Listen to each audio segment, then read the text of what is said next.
So the Pixel 9 Pro XL came out about 6 months ago, and since then, of course, the iPhone 16 Pro Max came out, the OnePlus 13 came out, and of course, the newest, latest, and the greatest here in the States, the S25 Ultra.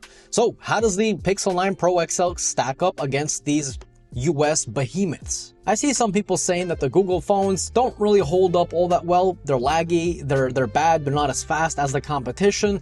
And honestly, that could not be further from the truth. A lot of those issues are from like the tech guys out there, the tech bros that think having a higher spec on a sheet of paper is going to equal a better device. But how does this phone hold up to the average consumer, to the normal person?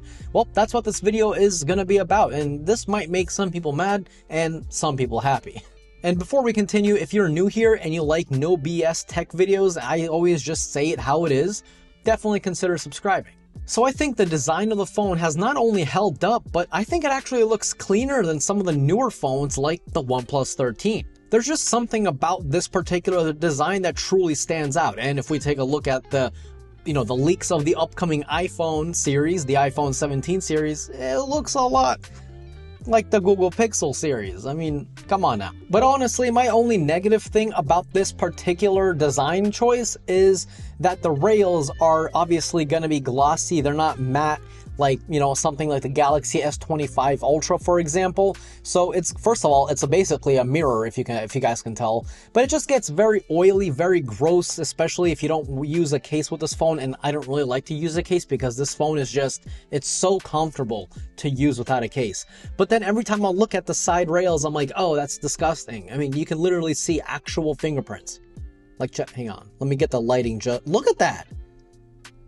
Like, if you're good at forensics, you can literally take my fingerprint off of this, put it to a crime scene, and then I'll be arrested. But aside from that, this phone has held up exceptionally well. I don't use a screen protector on this phone, and even so, there are no visible scratches, at least from what my eyes can see.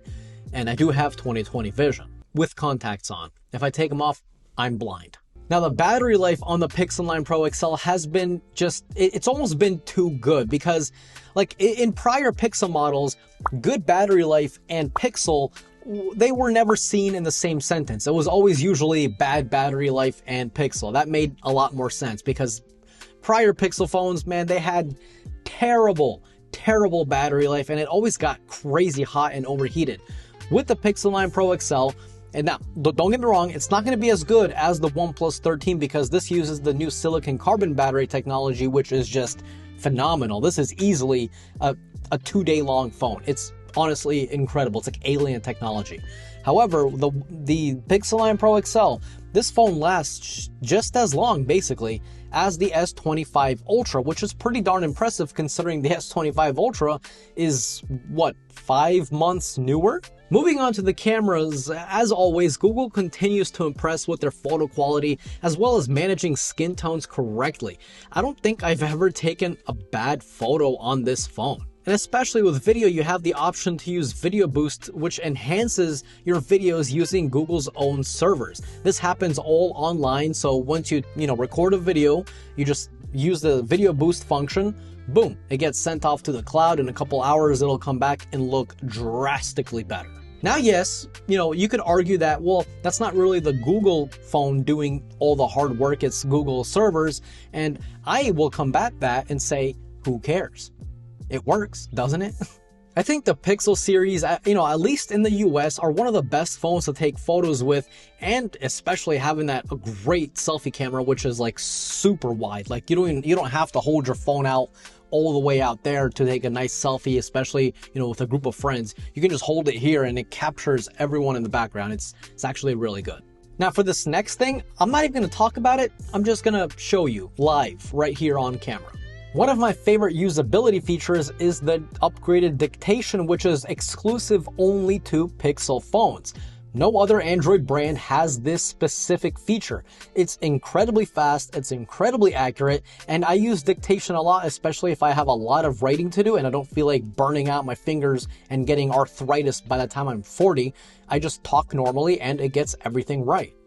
The dictation feature is honestly one of the most underrated features of Pixel phones, especially because Google usually opens up their suite to a lot of phones. Like for example, Google Gemini is basically on every Android phone in the world. Even if you own a budget phone like the Redmi series, you have Google Gemini.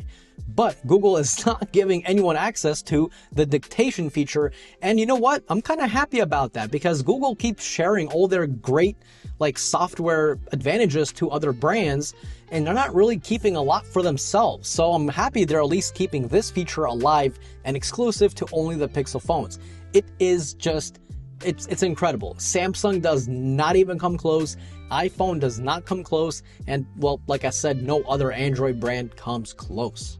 Like I mentioned before, Pixel phones were always kind of infamous for overheating. I've reviewed every single Pixel phone from the Pixel 3a. I've owned them all.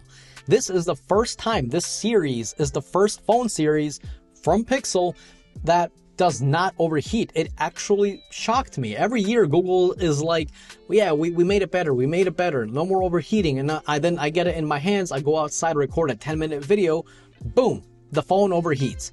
This, on the other hand, I have not had a single overheating issue. I absolutely love it. In fact, I'm actually kind of shocked, to be honest. Even back when it was super hot outside, I was using this phone without a case, in the sun, bright, you know, the screen obviously was peaking out its brightness. No overheating. Whatever Google did, please continue to do that, because I'm so, you know, happy that finally Google is not known for overheating anymore. 2 thumbs up. Another quality of life enhancement is the reception. I know this may seem boring for you guys, believe me, I get it, but you'll be surprised how many other phones just, they don't manage to get it right. For example, my iPhone, it's better than the 15 series, but still I'm having reception issues.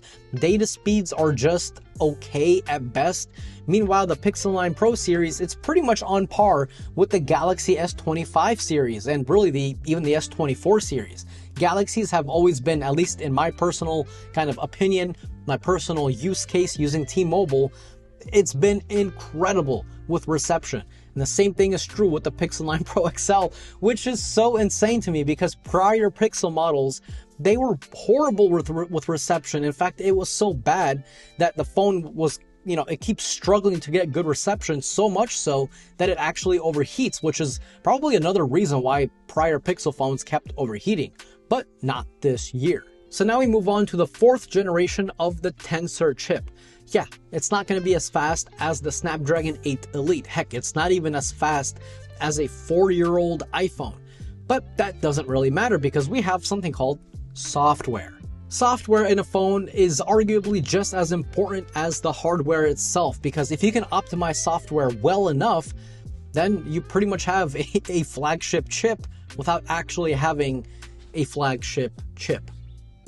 Does that make sense? I guess what I'm trying to say is no matter what you throw at this phone, it's going to be fine. Yeah, it's not going to be, you know, a gaming monster. If your priority in a phone is gaming, buy a gaming phone, right? Or an iPhone. And actually, not even an iPhone. They overheat even with gaming. I probably recommend something like the OnePlus 13. That phone's pretty darn good. But if you don't care about gaming, you want a phone that is good with, you know, social media, web browsing, texting, calling, watching Netflix, YouTube, whatever you want, this phone is easily going to pull it through. I've never had any bugs, any glitches, any weird stutters. I know I did read somewhere, I gotta be transparent, right? I did read that some people were having display issues. Personally, I haven't noticed that. The display has been incredible as well. I mean, that's kind of to be expected. I don't think any flagship phone in the past couple of years has had a bad display. And the colors are vibrant, the brightness is more than enough, and I've been enjoying it quite a bit. However, like I said, I've been using the iPhone, the OnePlus 13, the S25 Ultra, and the Pixel 9. I always use them in just random order. Some week I'll be using the OnePlus, another week I'll be using the Pixel, another week I'll be using the S25 Ultra.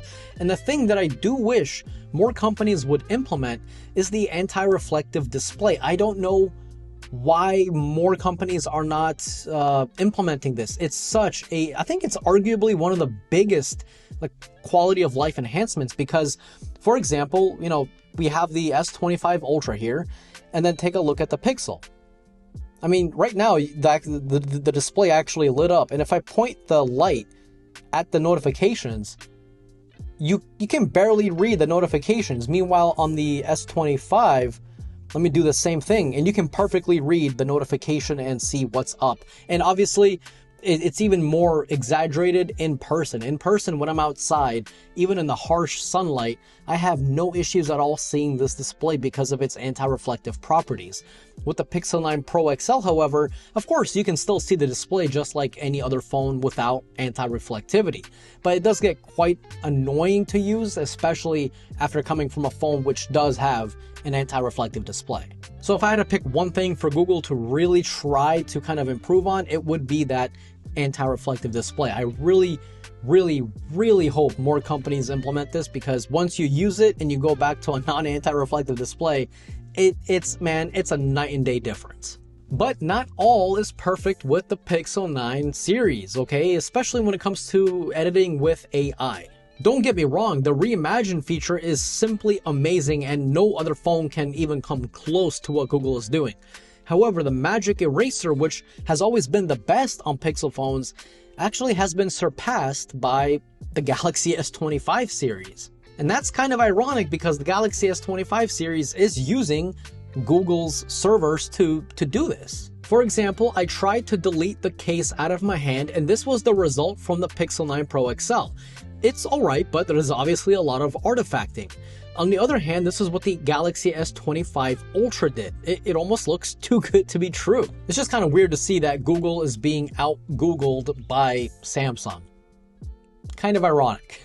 Overall, after 6 months of using the Pixel 9 Pro XL, I have no issues with it whatsoever. Even out of, the newer phones that I have laying around on my desk, I have no issues at all going back and forth from them to the Pixel 9 Pro XL. I love it. So what do you guys think about the Pixel 9 series? Do you love it? Do you hate it? Are you currently watching this video on your Pixel 9? Let me know down below in the comments. And like I said, if you're new here, you like no BS tech videos, definitely subscribe. And if you enjoyed today's video, click that like button. And as always, this was Mark from Mark's Tech. Adios.